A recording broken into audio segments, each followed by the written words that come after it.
Good morning, everyone, and welcome to my webinar. I noticed that there's about 35 people on the webinar this morning, and right now you should be looking at my Constant Contact screen and me talking. And I have a feeling that the audio and video will probably be different for different people. And so we'll just go ahead and plug away and get started. So my name is Albert Kaufman, and I am a Constant Contact authorized local expert.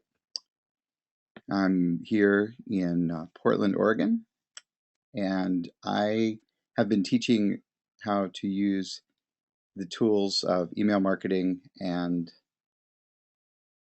social media for quite a while now, and hopefully I can share some of my wisdom with you today. I've got a special offer going. If you do decide that you'd like to sign up for Constant Contact today and you use my affiliate link, I will go ahead and get you a email website template match. And what that means is that if you use Constant Contact, a template will be created that will have the look and feel of your email, of your website. So Constant Contact will go out and copy over the look and feel of your website and turn it into an email template. And what that does is make sure that your branding is consistent across your email as well as your website. So I'm just going to have a quick look and see. So far I'm getting a little feedback that the video and audio is a little bit out of sync, but hopefully that problem is not happening too much because there isn't too much video happening. So welcome aboard, new folks. I see that we've got about 45 people on here, and I was just explaining to the people who have been here for a bit, a little bit about what I'm going to talk about today, which is getting started with email marketing. And I've been working on my own email marketing for, I guess, about 6 years, although I've been somebody who's been interested in sharing what I think probably since I was a teen. I started out making newsletters with mimeograph machines. Some of you might remember those, the kind of smelly, inky mimeograph machines where you turn and turn and turn, and each time you turned, you got another copy. It was the early version of making copies of things. And so I think my first newsletter was coming out in the early 70s. And ever since, I've been really fascinated and interested in sharing my thinking with folks via that method. So I want to welcome you today to a more modern version of that. Obviously, email marketing is quite a lot more effective in many ways than handing people pieces of paper. But both of them have a joy to them. I enjoy making my email newsletter today just about as much as I did making the one that I created back in the 70s. So I'm going to talk to you today about how to use Constant Contact, how to do email marketing, and how to get the word out to the people who matter to you most. You know, your customers, perhaps it's your friends, perhaps it's future customers, perhaps it's future friends. In my case, I've got a wide variety of different lists of people that I send information out to, and so each of those kind of gets a different treatment. So welcome aboard. We still have a few more people joining, so I'm going to kind of slowly get this started. What else did I want to tell you? Oh, so in addition to the webinar today that I'm offering, Constant Contact offers a lot of free classes here in the area, all over the country. So if you are ever in the mood to learn more about how this system works, more about social media, more about paying attention to um, mobile-friendly templates, and just the mobile world in general, learning how to do event marketing, you can get onto the Constant Contact website and look up seminars in your area. And being at an in-person seminar has some nice advantages to it One, you get to meet in person the person who's presenting, obviously, but they often tend to be very great places to do networking as well. I've been offering classes in the Portland area for the last 6 months, and I've met some incredible people. And I've also helped some people meet each other, and obviously that's the role of a networking event.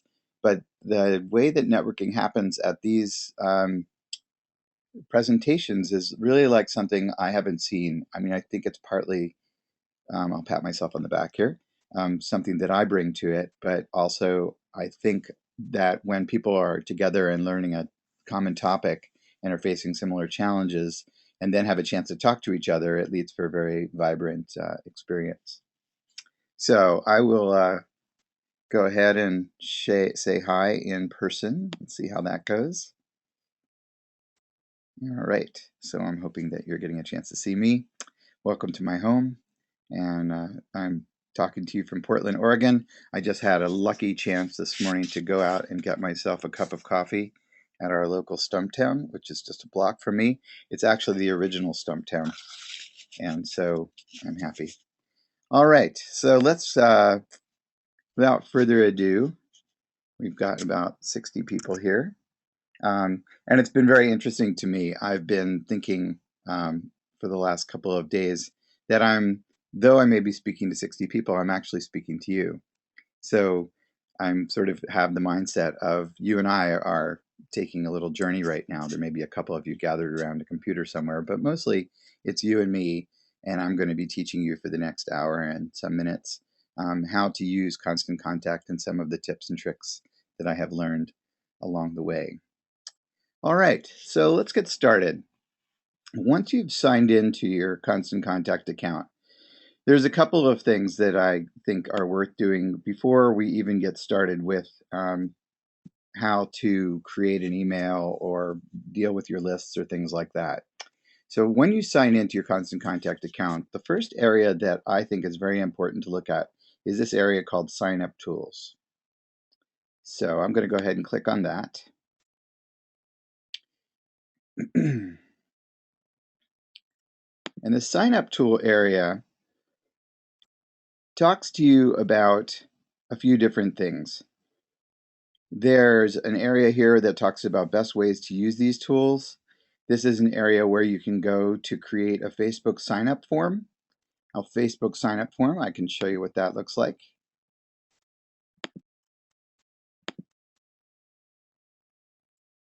So a Facebook sign-up form is basically Facebook speak for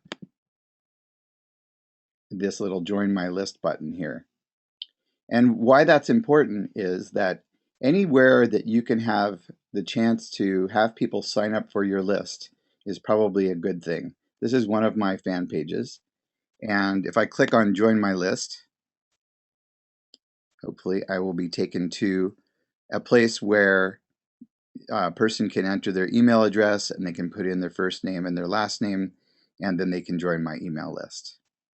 So that is a great little tool that everyone can use to create a place where a person can sign up for your email list.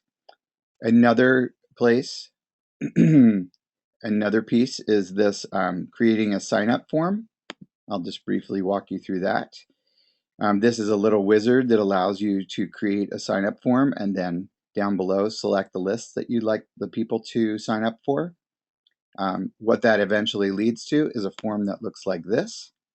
Many of you have probably seen these. I'm recommending to people nowadays that you just have the only required field be an email address. You can ask for more information if you like, if it's important for you to get down the zip code so that you can do some segmented targeting of your emails, then so be it. But most people want to have the least amount of information possible that they have to fill in. And so I like to suggest that we make it easy for them. And the way this all plays out is on my website. Whoops. Those are my website statistics. On my website, you can see that I've got a nice little Constant Contact email sign-up list form. And basically, I've got two places where a person can sign up for a list here. But on different websites, I've got different sign-up forms for different lists that I'm running. All right, so that's the sign up form. And I could run you through this little wizard. Basically, you just want to make it very straightforward, you know, just a simple title, a simple description, and then on the next field, you get a chance to figure out which lists you'd like to have the person sign up for. Well, we're about 10 minutes into the webinar. I'm just going to have a quick look and see how you all are doing. All right, and I see we've had, okay, and also a question. Where's our coffee? Very nice, Sid. Sid, you know exactly where your coffee is. Okay, so the questions that come in, unfortunately, I don't have an assistant with me today, so I'm not going to be able to keep super close attention to the questions, but what I do think I'll do is go through them and answer them, and I will report back to you in an email back to everyone who has registered for the webinar. So I hope that will suffice. I wish there was a way for me to answer the questions along the way. Maybe one thing that I can do is towards the end of the webinar go through and answer some of these questions. So one question I see here that I can answer right away, it says nice promo offer for viewers, and how much is the email marketing? So the email marketing offer, there's pricing for Constant Contact. You can go onto their website and see what the pricing is. Usually it's about $15 for the first 500 contacts, and then it goes up from there. So you can have a look at, if you just plug in the URL that I showed before, and go ahead and put / pricing at the end of that, you'll see what the pricing is for Constant Contact.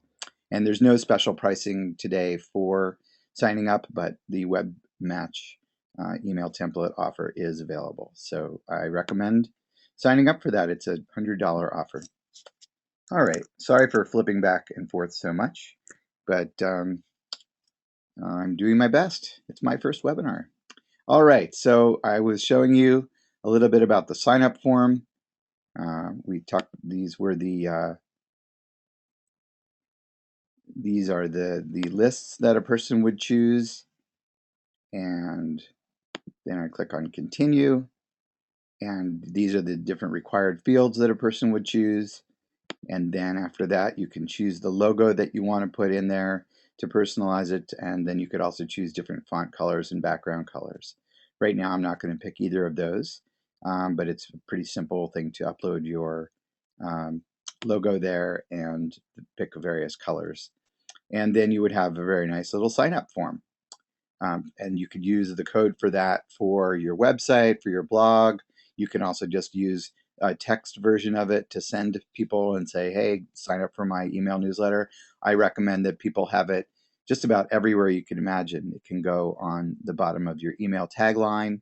It can go, just pretty much everywhere. Okay, some other tools that are worth knowing about. There's a second one here called Text to Sign Up. And what that means is that a person can come in and they can text your cell phone. Actually, they're not texting your cell phone, they're texting Constant Contact's servers, and then they receive back a reply asking for the contact's email address. Then the contact replies with an email address, and it's saved to your chosen contact list. And so that's just a really brilliant, simple thing for anyone to set up. And I'll go ahead and turn it on for this list. And then I'm going to come back in here to sign up tool. So that's just something really good to know about. It takes just a few minutes to set up. And then what I recommend is that people have a sign at their event, and they can use that to sign people up for their lists. In fact, I'll show you what that looks like. We'll have a little show and tell. This might be getting a little too fancy. We'll see. But I like the show and tell aspect of this, since we do have video. All right, let's see. Share my webcam. Okay. So here is what, backwards probably, that might look like if you were going to create it in the end. And I often put these,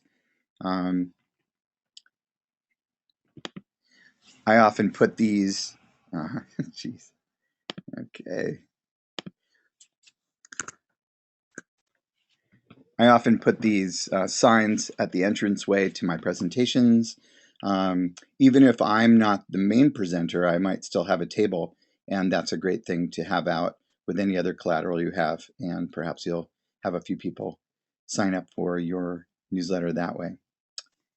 So some more of the sign-up tools are a QR code sign-up, and many of you are probably familiar with the QR code.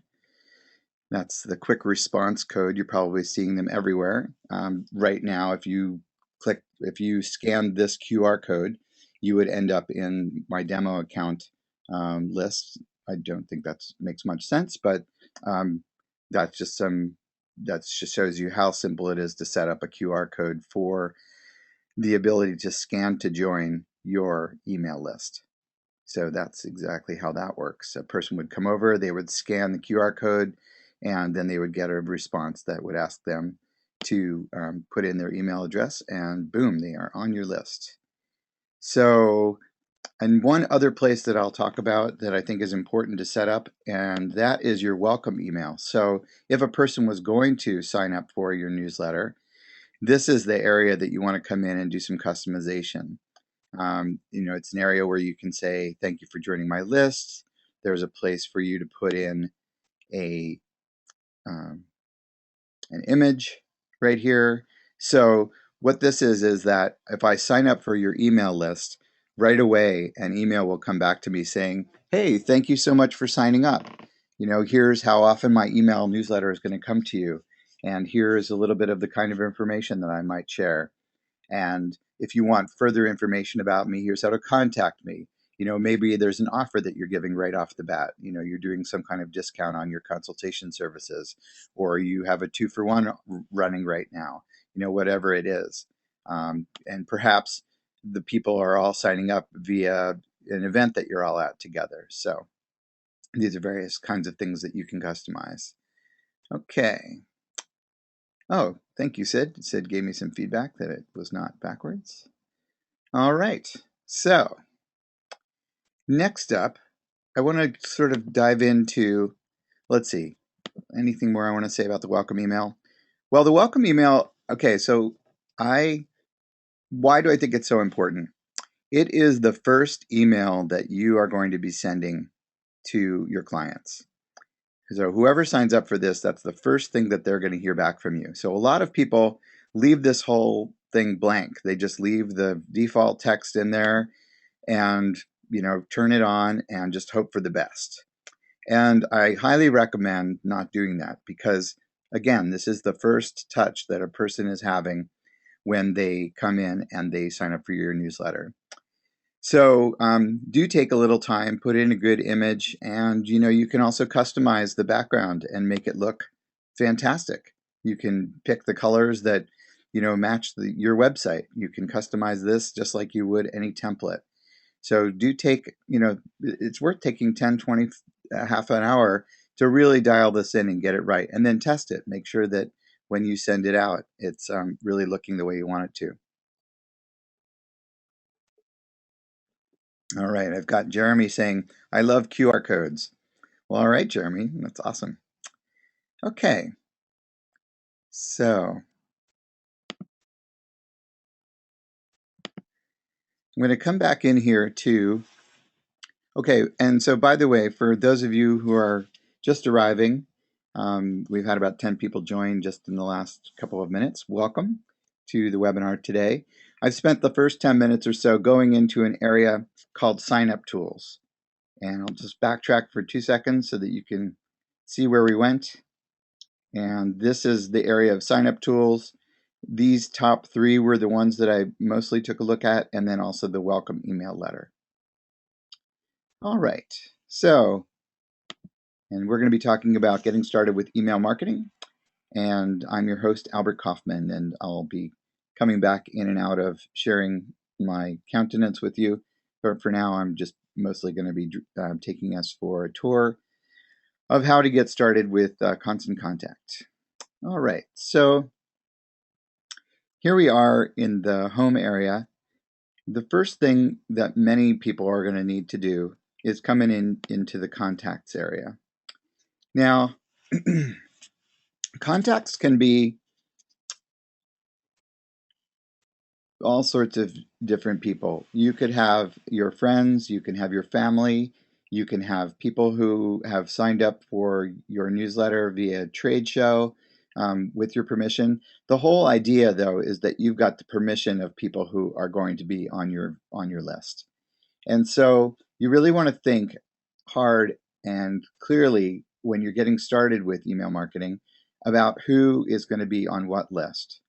So once you've kind of put some thought into that and you've gone through your address book and you figured, okay, well, my family, they want to hear from me, so I'm going to add them.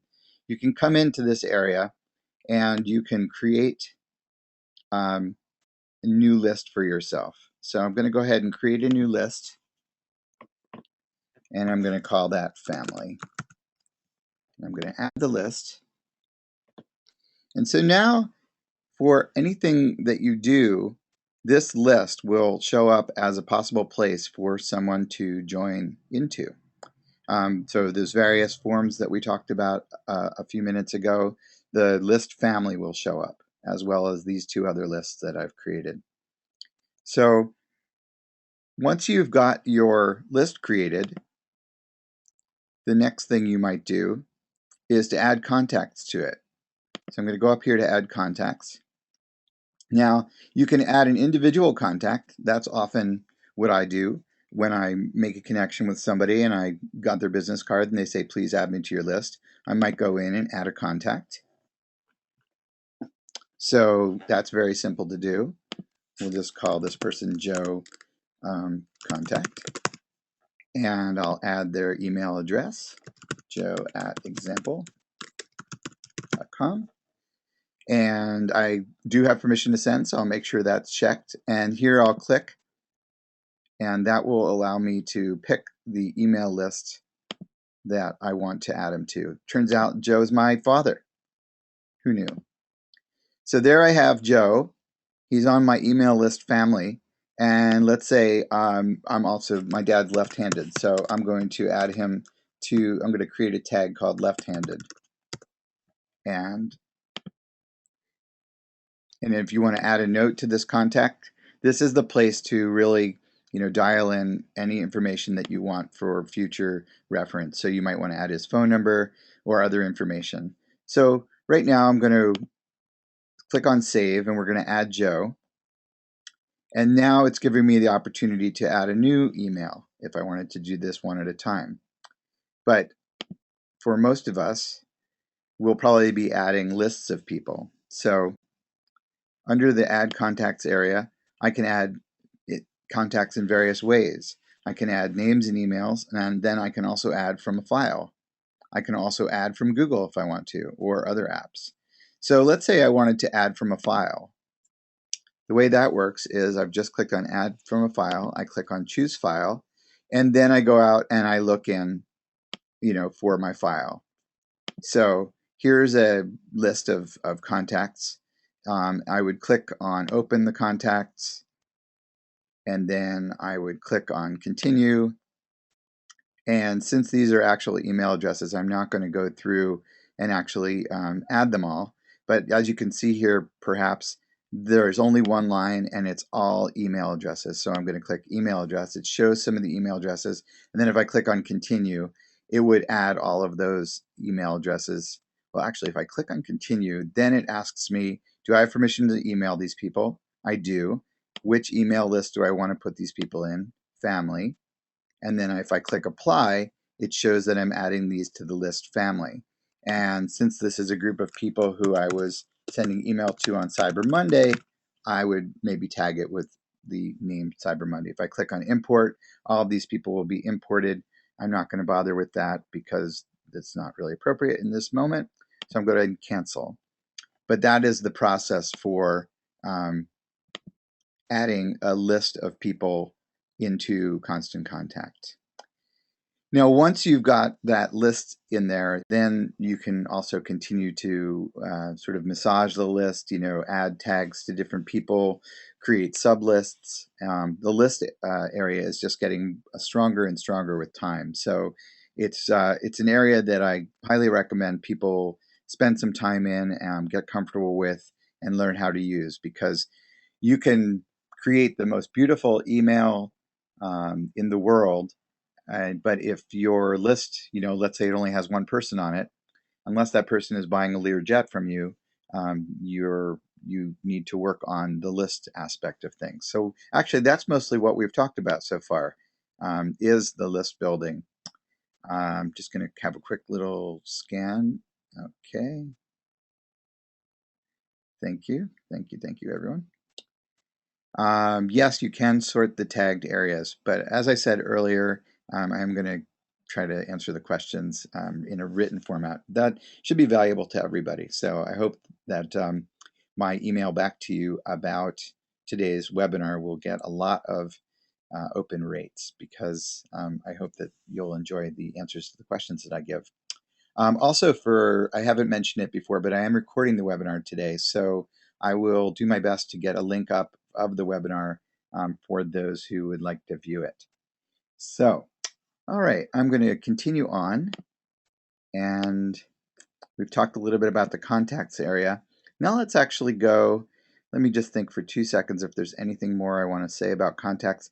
Once you have contacts in here and you've sent emails out to people, you'll then see what their experience has been. So for instance, if I open up a contact, you'll see over here on the right-hand side that this contact has been sent an email, and then the second email was not delivered to that contact. So you can see what their behavior has been, whether or not they've opened your email, and that type of thing. Unfortunately, from here you can't see whether they've forwarded the email or any other engagement that they've had, but you can see that they've received the email.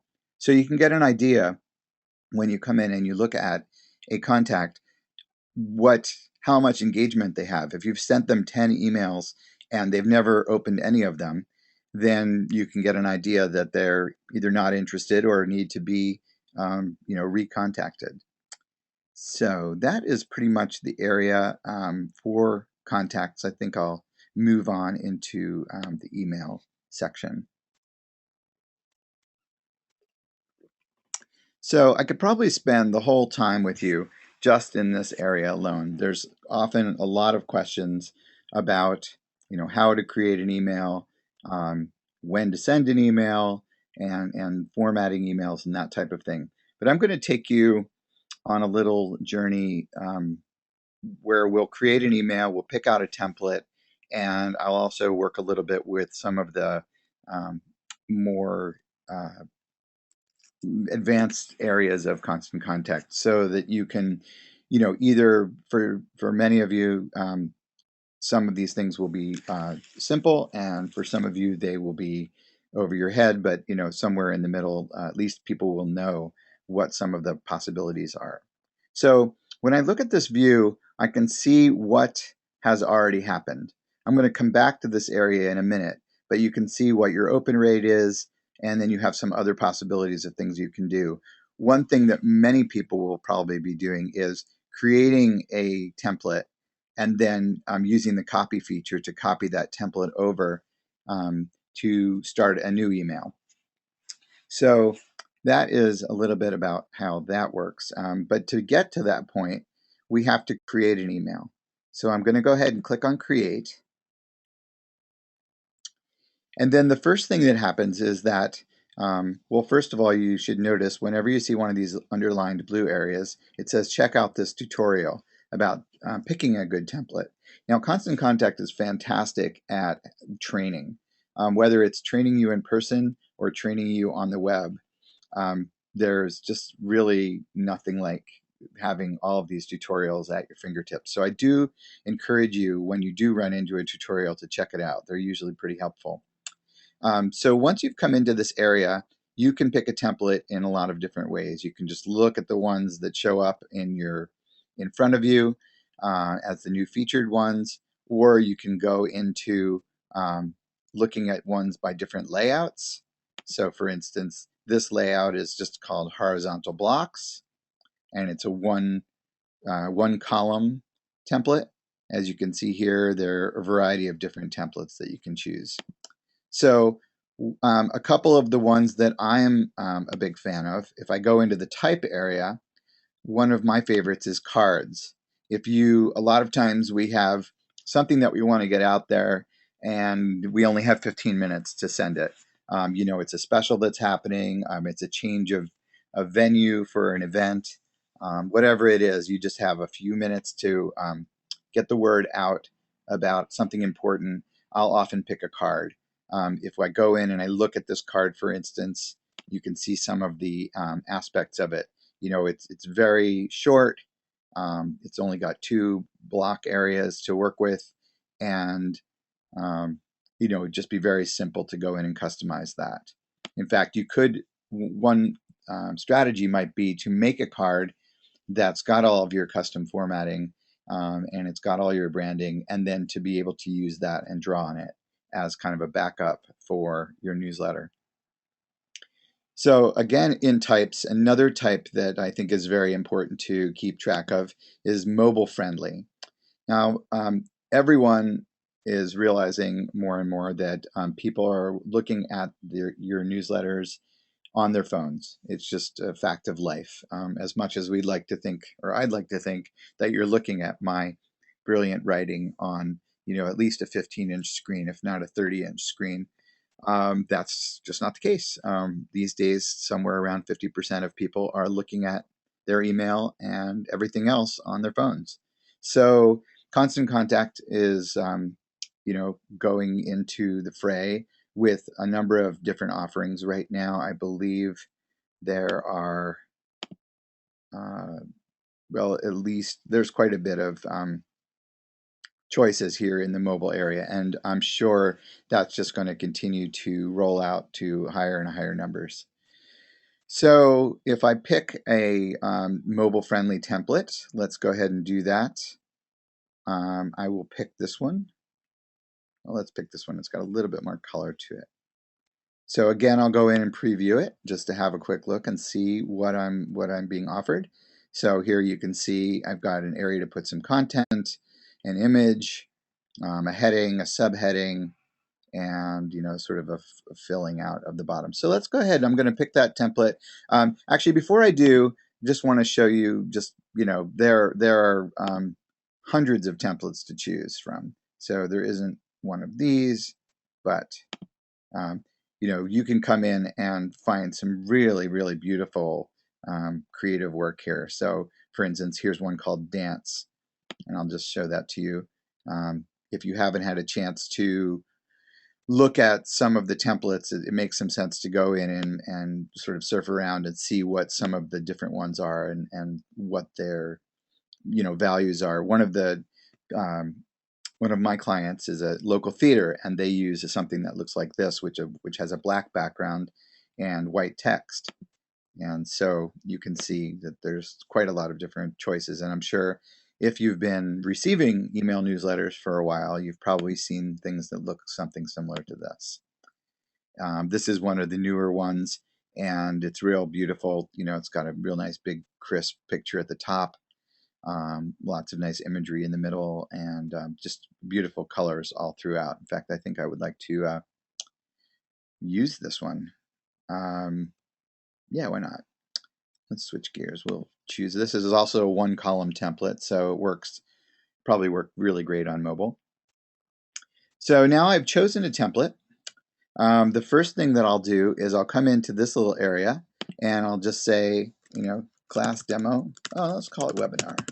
Webinar demo 127 and 14. I hit return, and that saves it. This is for my information only, and that will help me as I sort through the different templates that I'm working with. So next up, let's just look around a little bit. These colors and fonts over here on the left-hand side affect the look and feel of this area. So for instance, if I change the anything I change here will be adjusted within the template. So you can play with that to your heart's content and get things looking exactly the way that you want them to. You can also use custom colors within here, which is a nice thing. So for instance, you might want to grab your hex code from your website or from any other collateral that you're using and adjust accordingly. So maybe the blue you're looking for is more, that color.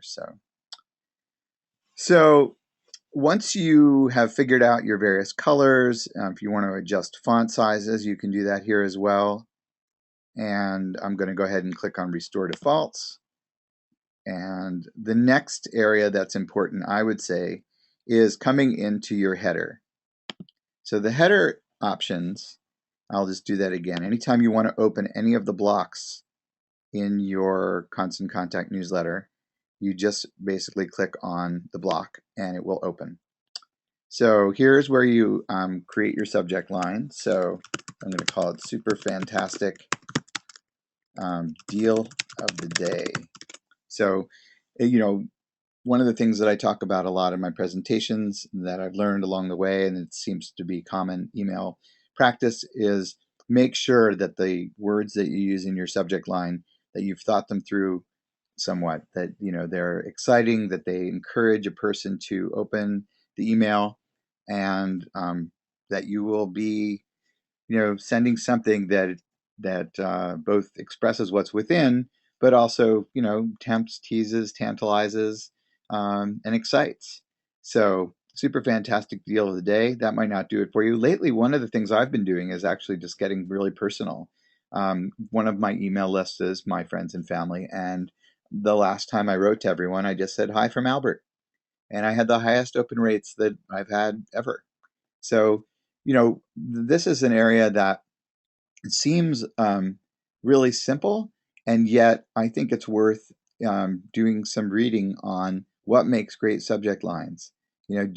Go out and do a search, subject lines, that work, things like that, and think hard about what you put in the subject line, because people usually spend about 2 seconds looking at the first two words of your subject line, and that is how they decide whether or not to spend 2 more seconds with you. So really take a little bit of time with that, and I'm sure it will pay off. And you can experiment too. You can create a subject line that's um, that goes one direction with one list and another direction with another list, and see what the various open rates are, and learn from that.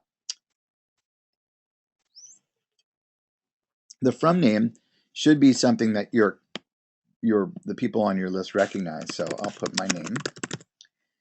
The from email address, again, that's going to show up and should also be hopefully something that people recognize.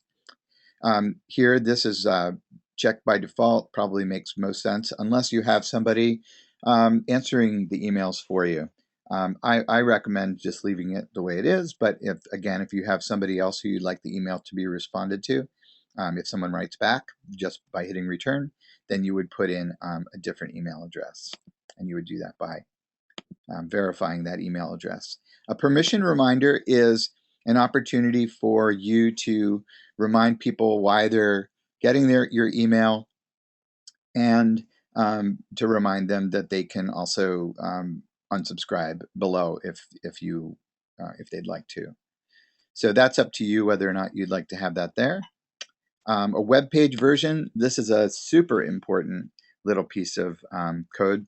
So when you click that, it basically, I'll show you in a moment how that renders, but it basically creates a little web page link here that a person can then click, and then a browser will open and they'll see your newsletter in a browser. This is useful for a couple of reasons. One, in case for some reason they can't see it in their email client and they want to see a bigger version, or this web page link, the URL of that link is the archived version of your newsletter, and can also be used to share the newsletter in social media or via email or however. And also, finally, social share links. This is a share bar that will be attached to the top of your email. And then if a person receives the email, they can click on this and then share your newsletter, like your newsletter on Facebook, and do a variety of things. This opens up a little window once it's clicked on that I think probably has about 500 different ways that you could share a newsletter. So I'm going to click OK. And I think I'm going to take a moment just to see if there's anything special that's popped up in Commentlandia. Okay, someone asked why you only have 9 card options. I think just be a little patient on that one. That's probably on the mobile templates. And I'm sure there's going to be a flood of those coming out. So 9 is plenty to start with, by the way. You just need 1. All right. Okay, so someone just asked, what is a good open rate? And I think the answer to that one is, in the industry, I think people talk about 20% is fantastic and above is golden. I think that really depends, though. If your click-through rate and if people are responding to your emails and taking actions, if you get 5 people who come through and do the thing that you're hoping they did, that's probably fantastic too. But I'll talk more about that in my answers. Back to you. So it's about 40 minutes into the webinar too, and I had wanted to do a little stretching, both myself and for yourself. So let's take a moment and just get up out of your chair, maybe stretch your arms out a little bit. Actually, you know what I'd like to do? Something very, what's the word? Unconventional. I'm going to share with you an exercise that I do that a friend of mine taught me. So I will bring my webcam back. Let's see. Hopefully that's working. Hopefully you can see me. Somebody please comment and say that you can see me, because at the moment I'm not seeing me. Let's see. All right, well, I'll just trust that you are. Anyway, this is a great stretch if you are sitting in a chair for a long time and you want to kind of give your neck a little bit of exercise. So I take my hands and I put them on the front of my head and I keep my neck straight up and down, and I push really hard, just to the point where my neck is vibrating for about 5 seconds, and then I let go slowly for 5 seconds. Then I do the same thing where I put my hands behind my neck, pull forward for about 5 seconds until I'm shaking, and then let go for 5 seconds. So it's like a grab and release. Then I take my right hand and put it up against my ear, and I push the same way, 5 seconds, and then release for 5 seconds. The left hand, 5 seconds.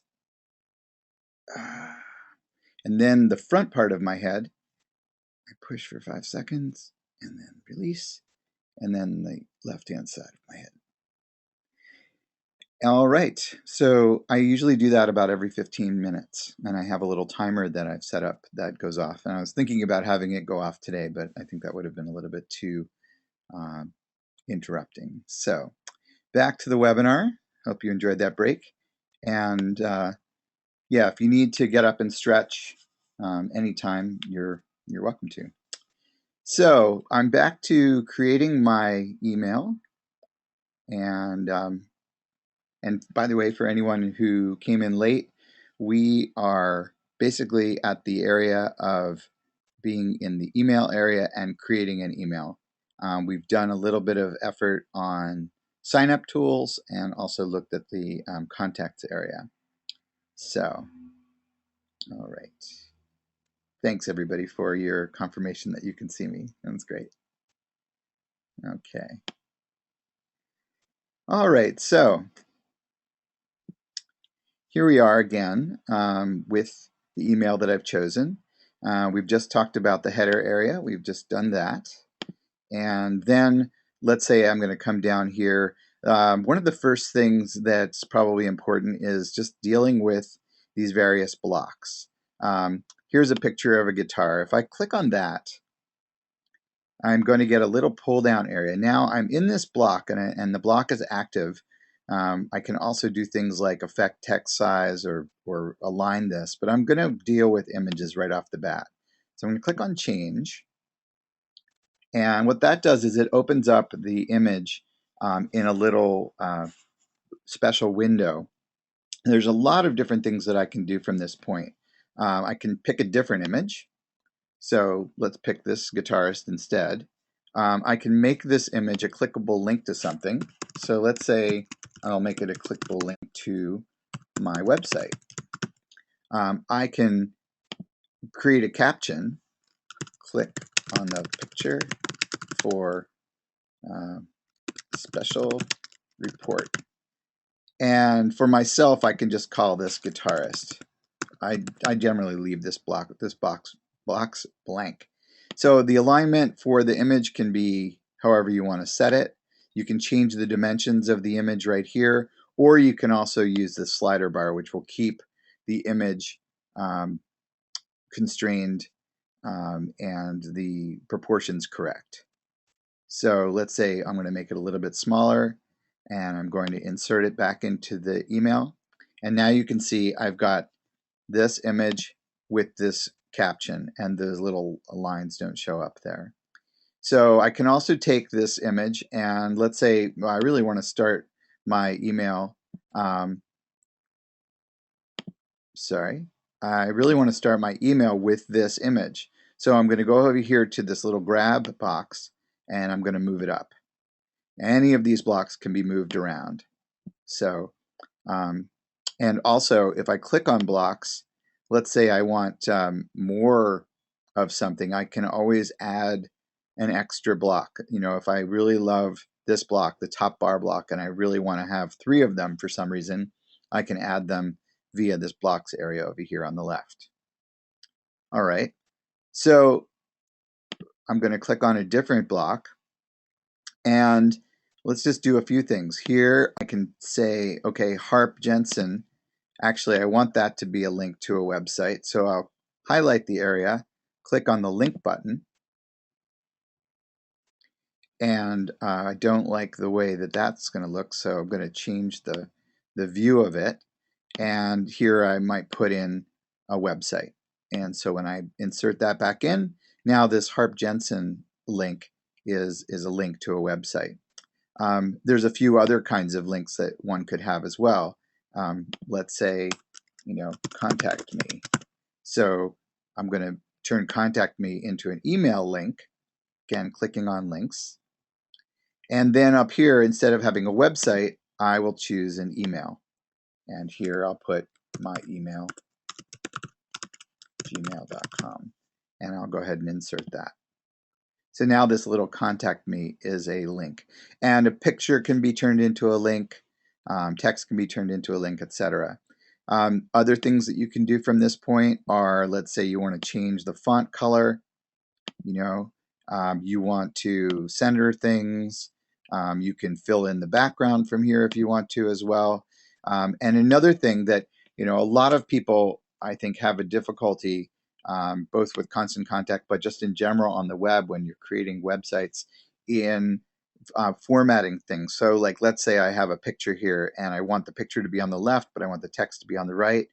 Constant Contact has just recently added this little feature, which is fantastic, where I can have a table. So let's say I make a 2x2 table. I might choose to have the contact me information here over on the left. That's not exactly what I was looking for, but let's just say that was the contact information. That just happened to be what was in my information there a second ago.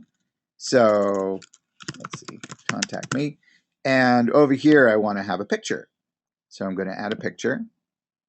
And I'll picture of me with the goat. And then if I go ahead and save that, you can see the beautiful way that this is formatted, that no one can tell that there's a table there. And, you know, it's very easy to come in and, you know, move things around. I could have this be here. I could move, you know, have another picture down here. I could have 4 pictures throughout this area, you know, and really sort of get fancy with it. Here's a little sign. It says, roses are red, so is pork, something, something, bacon. Okay, so anyway, you get the idea there, that the formatting difficulties that a lot of people have can often be dealt with via using tables. And so thank you for the table option. This is a huge improvement. And let's say I decide, okay, I have been messing around with this block and I actually don't really like it, I'll just go ahead and delete it. And so that's a little bit about working with blocks and working with colors and fonts we dealt with. Down here, I've got my little stay in touch area. I would recommend, these days it's probably not a bad idea to have your social links even more prominently than that. So you might have, you might go ahead and add in a link to something social, earlier on in your email. If you wanted to do that, once you're within a block, over here on the left-hand side, you'll see that you have insert, images, and social. So on the insert side, you've got typical things like images, a link to a document, creating an actual link, a video link. I could throw in a YouTube here if I wanted to, and a few more payment options and forward to a friend. Actually, a forward to a friend link is probably not a bad idea. So let's put one of those in there and we'll go ahead and insert it. So, but let's say, I'm also really interested in people getting in touch with me via social media.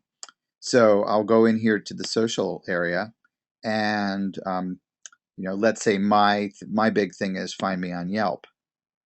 So I would go in here and throw in, Albert Ideation.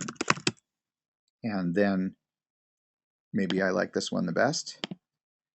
You can also make a series of these. So as you may have noticed, each of these has a icon or a button that's similarly sized. So there's a second one, for instance. So many times what people will do is make a block that's got a number of different social links, and therefore if a person wanted to get in touch with you, you might pick all the same size, and then they could figure out which one of these appeals to them and come and find you. So that's a little bit about the various ways that the Constant Contact email creation part works. I'm going to, right after you've gone through this and you've made it the way you want to, you definitely want to click on preview. And then what I would recommend is you go ahead and send it to yourself. So I'll click on send a test. And what I do with clients a lot of times is I'll send this to them and I'll put in here a personal note that says, here's a draft and let me know if there's any changes you want to make. So, and up here you can see how everything has played out. You can see what the thing looks like without images. So that's a great bit of feedback as well. Without images, will a person actually learn anything from receiving your email, or is it all images? And also you want to make sure that you have text in the background for any images that you're not showing. So there we have it. That's what the preview looks like. You get the preview back, maybe look at it on a couple of different browsers. Looking at it if you use Outlook or any other email clients, you might look at it there as well. You might look at it on your phone or an iPad and see how it comes out.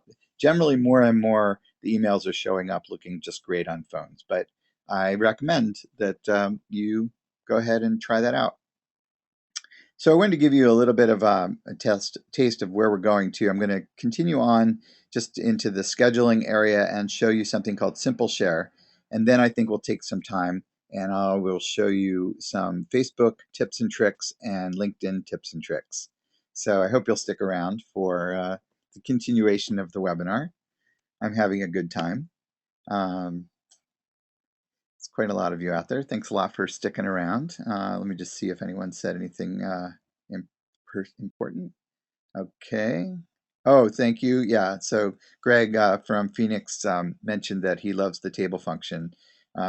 Greg's actually one of my new clients and friends, and works at a place called the Urban Farm that he started down in Phoenix. If you get a chance, check out the Urban Farm.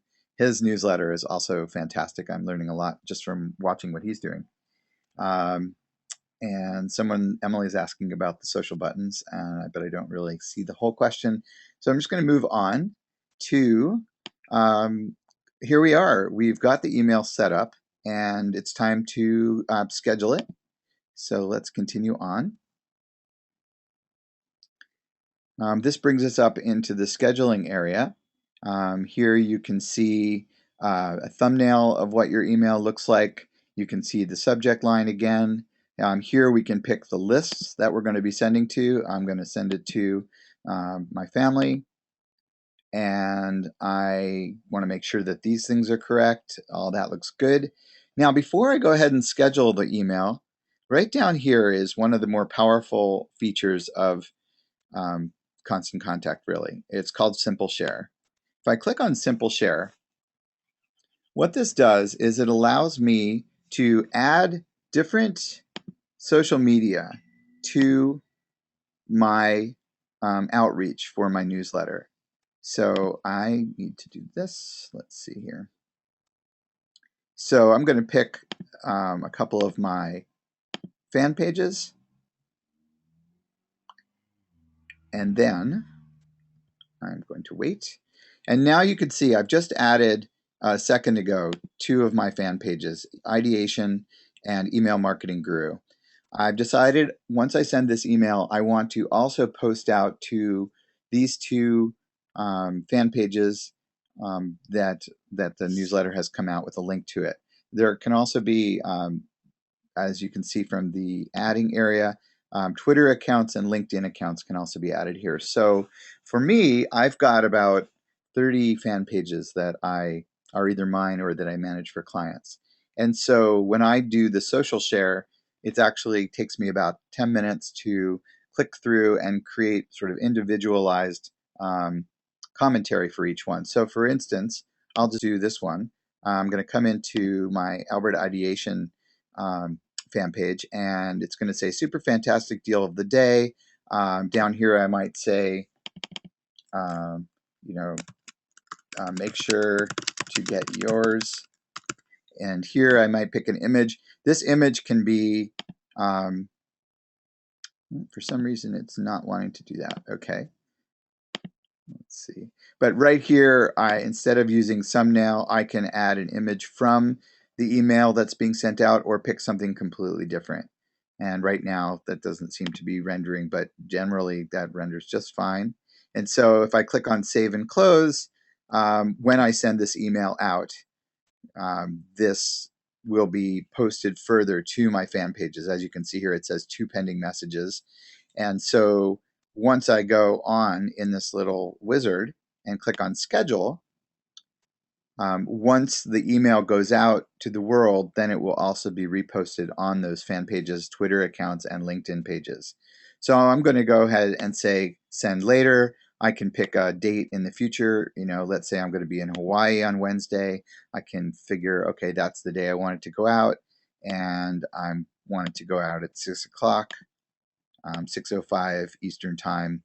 I can archive the email afterwards, and I can also click on including Google Analytics if I want to, and call this, whatever I'd like to call it. And so then later on I can learn, okay, that's the, let's see, what am I missing? Please send a time. Okay. So later on I can go back through and look at the Google Analytics and see how the webinar email did. So I've gone ahead and clicked on schedule, and now Constant Contact is telling me my email is scheduled for when, and I can just click on I'm done, or if I want to, I can come back in here and do a little bit more sharing on social, or perhaps I want to go in and unschedule it and do some more reviewing. So that's it. Well, we've spent an hour on Constant Contact, and I hope that that's been really useful to you.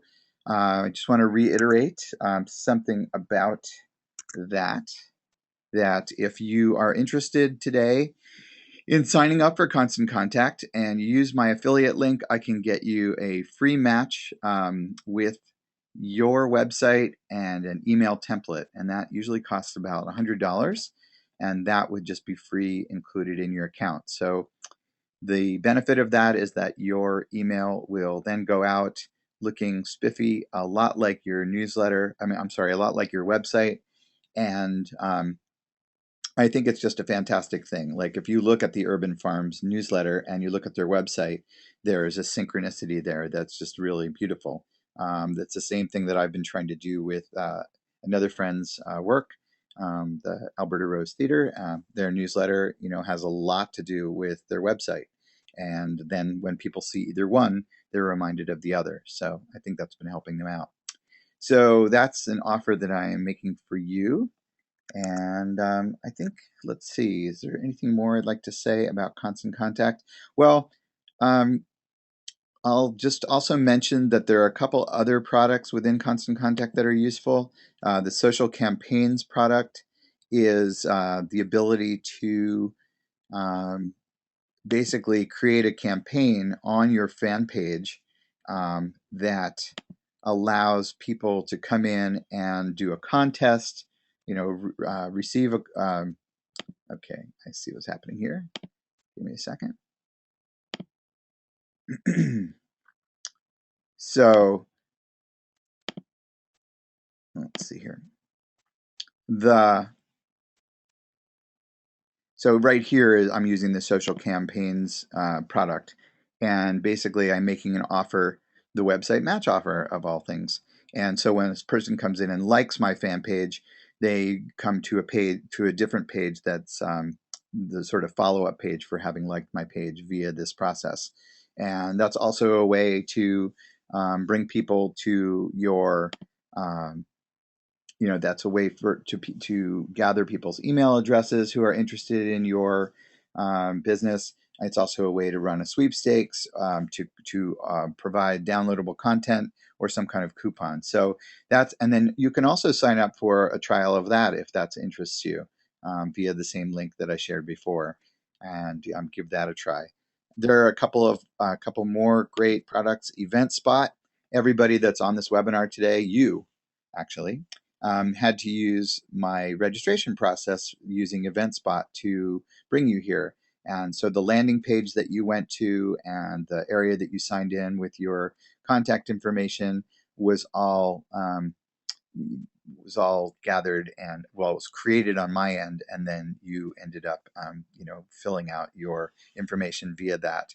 And it's a great way to organize events. In fact, I'm just getting more and more enamored with the bells and whistles that are on that, and also just the simplicity. So also the emails that I sent to you to remind you to register for the webinar via GoToWebinar came via my ability to respond to all of the participants who signed up for the webinar. So that's definitely something to check out as well.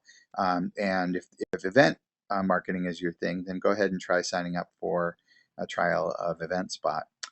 There's a couple more products. I'm not going to talk about those right now, but definitely worth learning about. So I wanted to spend some time on some tips and tricks on Facebook. So here we are in Facebook. Actually, first, I think even more interesting is something that I just think is fascinating. Well, okay, I am going to switch. Sometimes my mind goes to places, and I think it's important to follow it. So here I am in LinkedIn. I'm going to start with LinkedIn. Now, hopefully this is one of the things that you come away with today that can be valuable. In LinkedIn, it's pretty much the last social network or the only social network that I know of right now where you actually have access to the email information for the people who you are connected with, though they have not made that all that easy to find. So I'm going to show you where that is, and I'm not suggesting that you do anything particular with that information, but I do think it's worth downloading because it's a great thing to be able to contact people, and LinkedIn allows you to download all of the contact information for your however many contacts. So I'm going to show you where that lives. All right, so under network, if you click on contacts, you come to a screen that has a little gear over here on the right. So if I click on that gear, it says settings. I'm going to click on that. And then that brings you to a little box here called Export LinkedIn Connections. And that's all. One of the things that I am a big fan of is sort of figuring out how to bring the various people who you have in your life into the various places that you want to invite them into, almost like you're throwing a party and you want to make sure everybody gets an invitation to it. So LinkedIn makes it really easy to download your LinkedIn connections. I can imagine you might be able to think of things to do with those.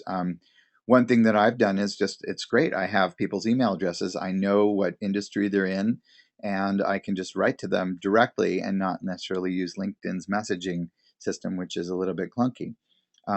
Or I can find, the 10 people who I want to write to about a particular topic. Like, I know these folks are interested in email marketing, so I'm going to email them and say, hey, I'm doing a webinar today.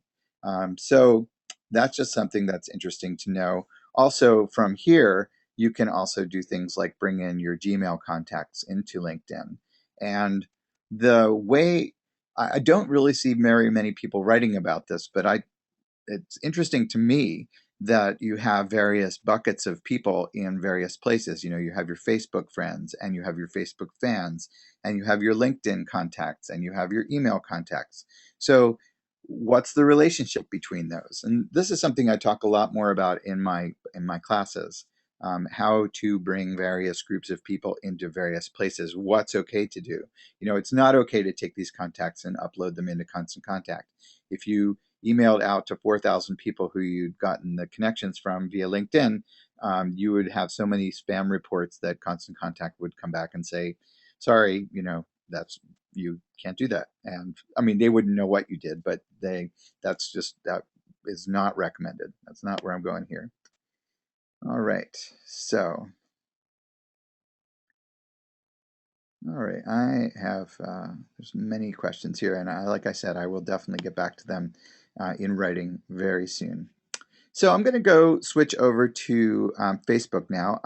Maybe just if anyone missed that, I'll do that one more time because it's a little bit of a magic trick to find this. But basically under Network, Contacts, and then you'll see this little gear item, and then you can go to download your LinkedIn contacts.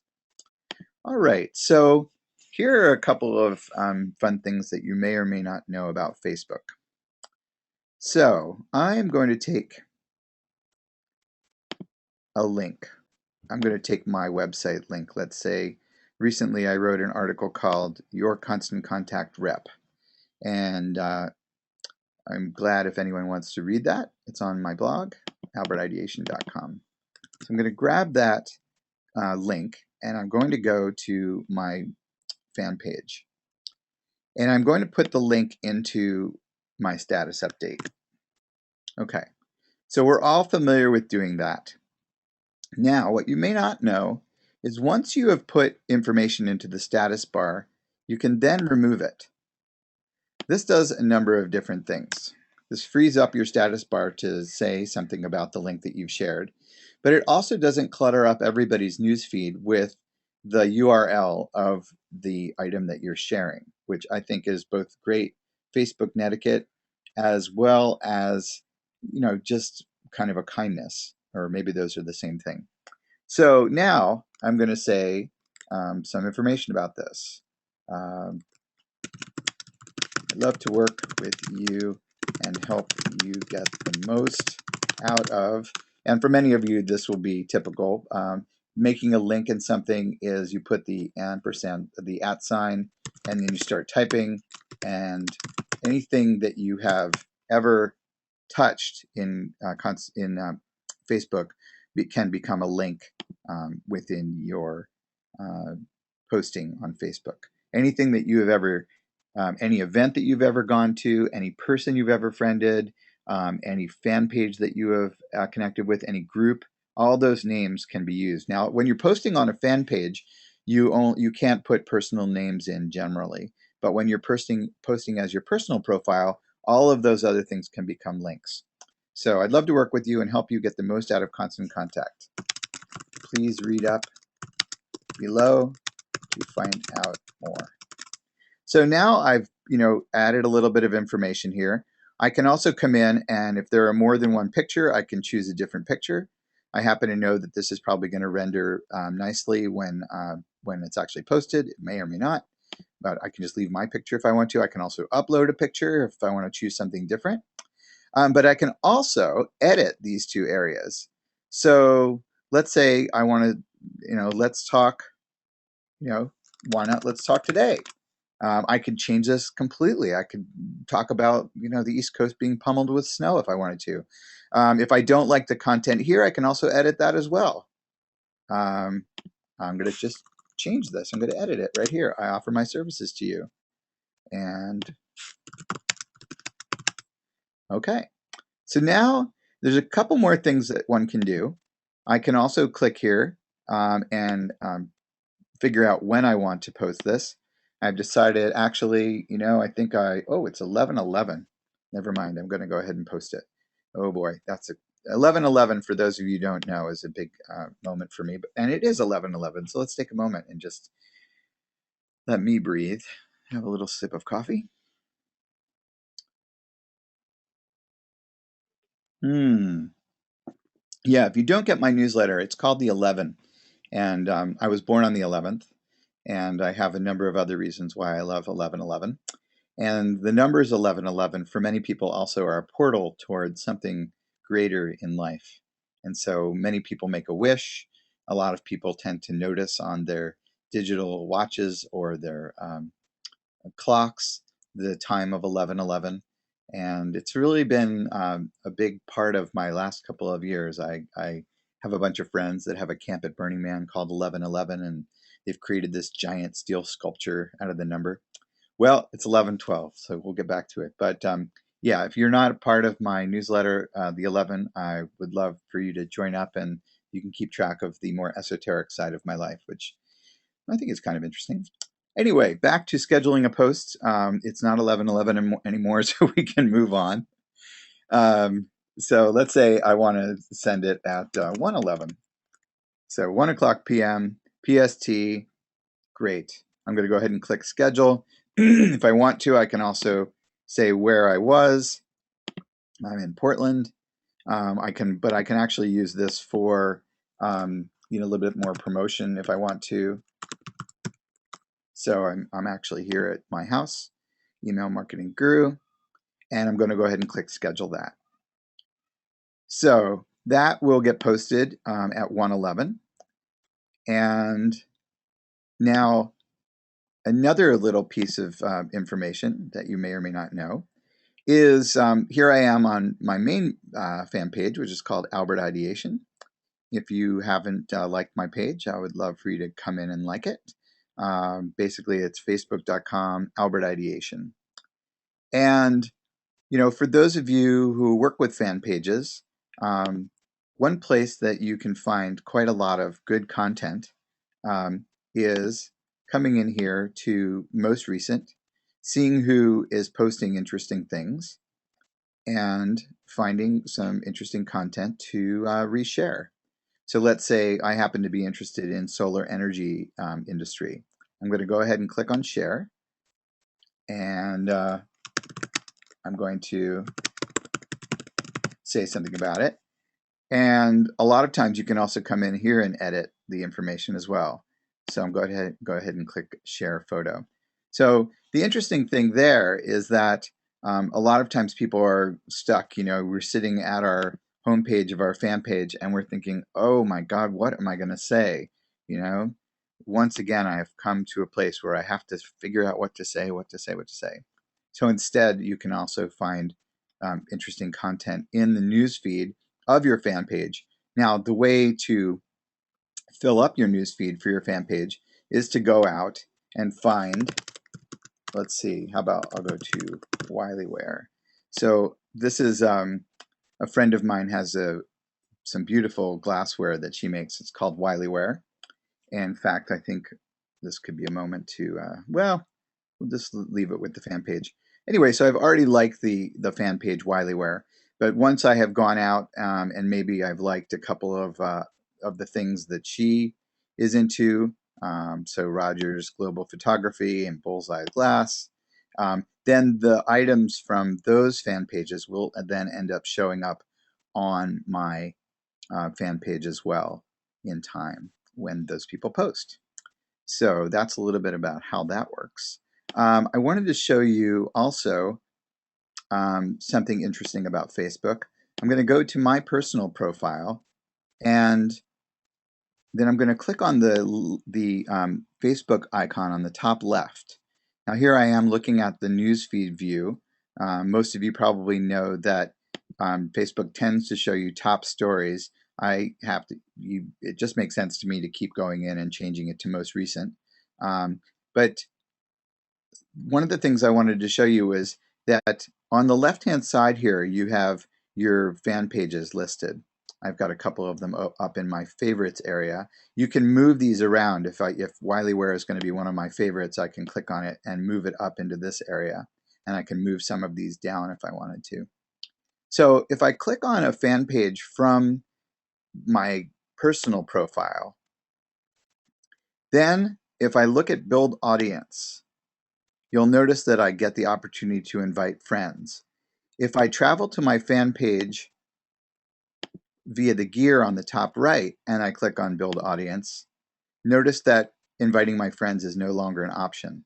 So one of the easiest ways to get to build your numbers of your fan page and to also bring the people who are probably most interested in working with you or knowing who you are and what you're about is to ask your friends to join. So here I am. I've gone the way that I showed you the first time, build audience, and I'm going to click on invite friends. And here I am looking at all of my friends, and most of the people in here, have already liked my fan page. And if there's anyone left that hasn't of all my friends, I'm going to go ahead and click on invite them. And this is going to, for some of you, this might be a little bit time consuming. This might take a few minutes because maybe you have 500 friends or 1,000 friends. But, your friends are probably some of the people who are most likely to want to like your fan page, so that is something to know about. Another thing that I think is really key is knowing about this little guy.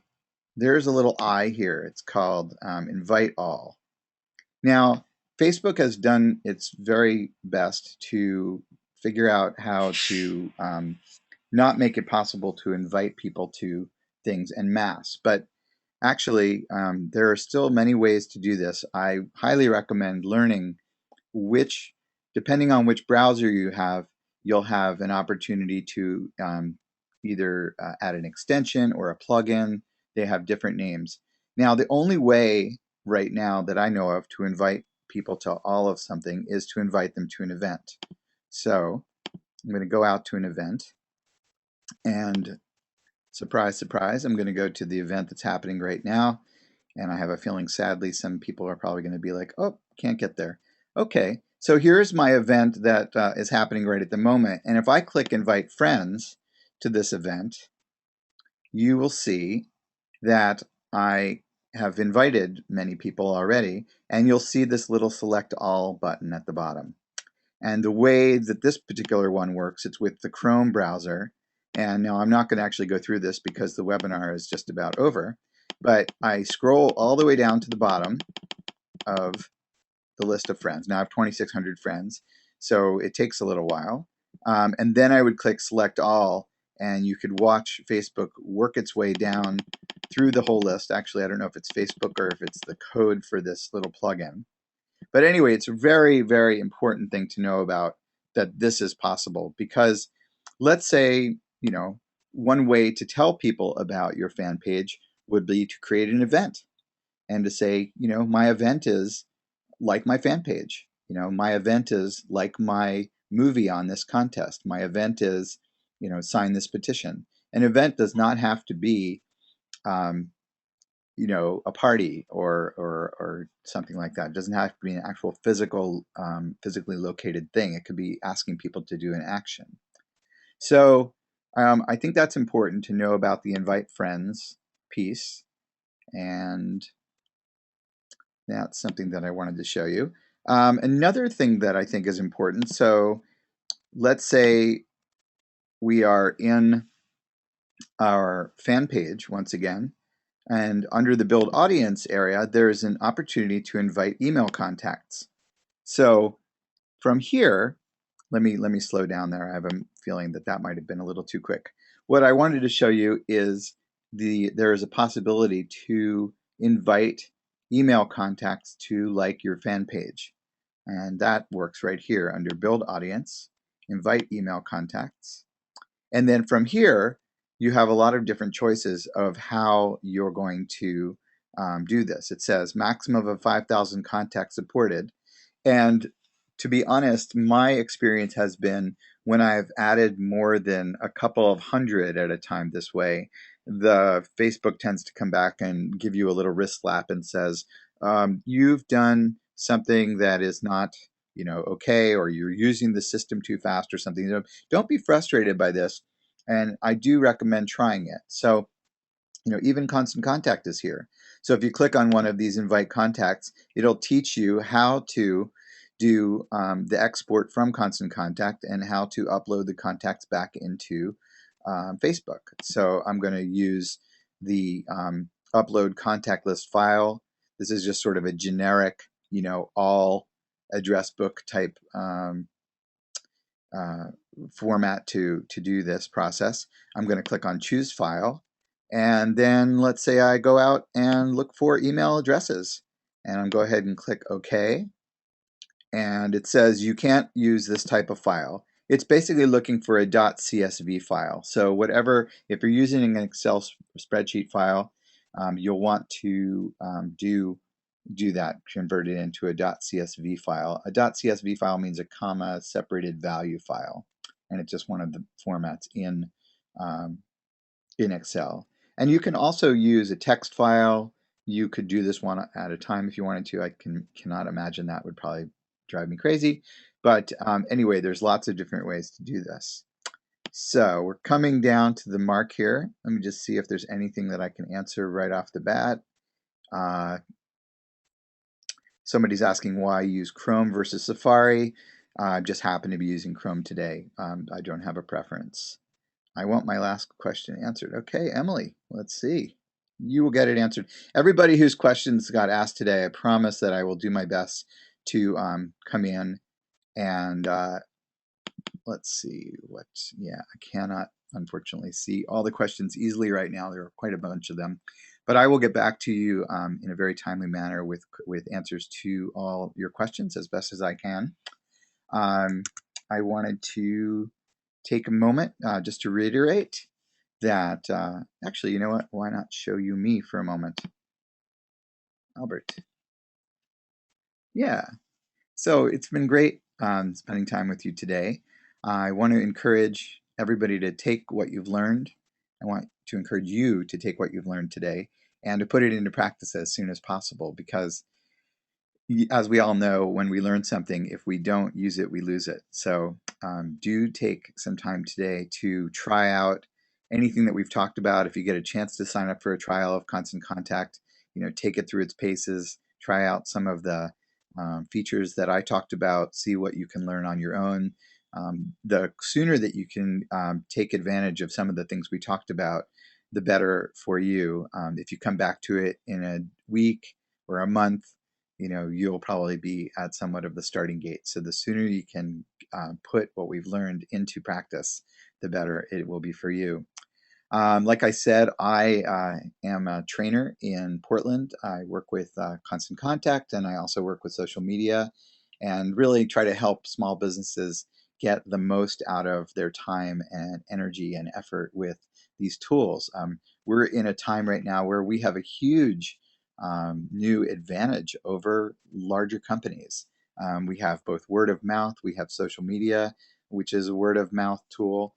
We have email marketing, and time has really never been better to use these tools to reach out to whoever we want to and spread, whether it's good information or information about our businesses and what we're about. The time has really never been better to do marketing very inexpensively and very effectively. So I hope you'll keep in touch with me. I wanted to show you one more slide. Let's see if we can get that going. And like I said, I will send out information to everyone from today's webinar about the answers to questions, and hopefully also the recording from today's webinar.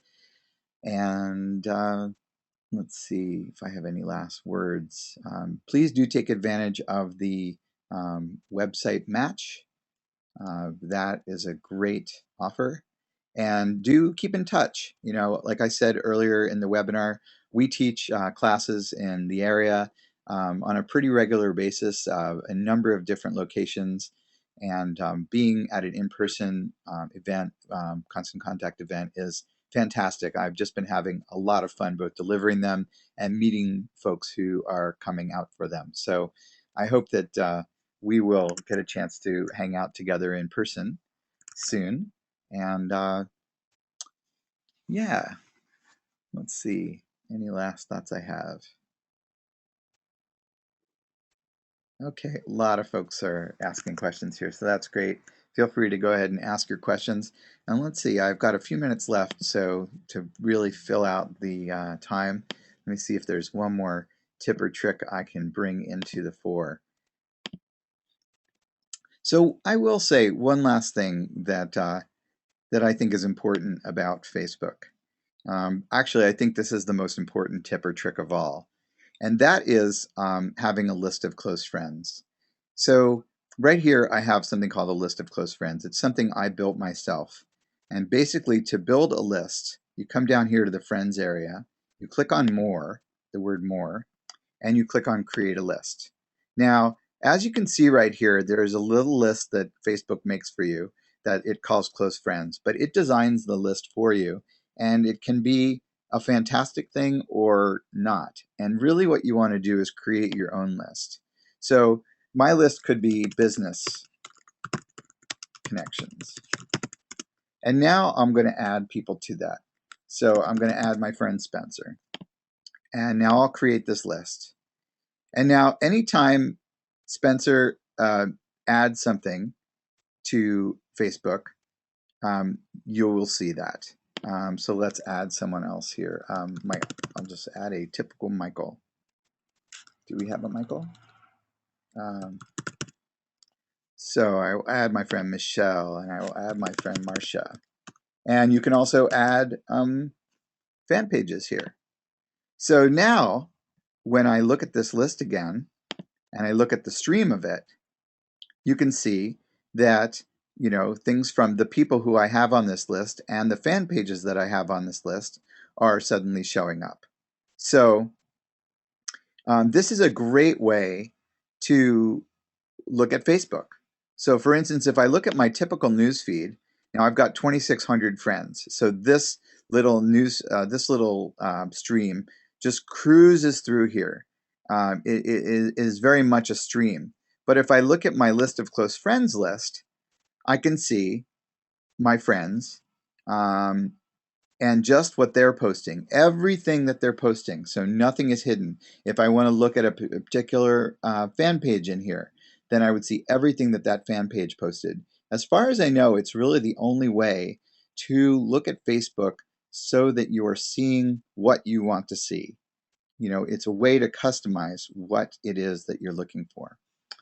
So I think that is about wrapping it up. Again, I want to thank you for spending these last hour and a half with me. It's been a pleasure. I generally laugh a lot more when I'm presenting, and it's since I've pretty much just been with you. It hasn't had that same kind of feel as when I get up in front of a group, but I hope it's been great for you. I would love to hear your feedback.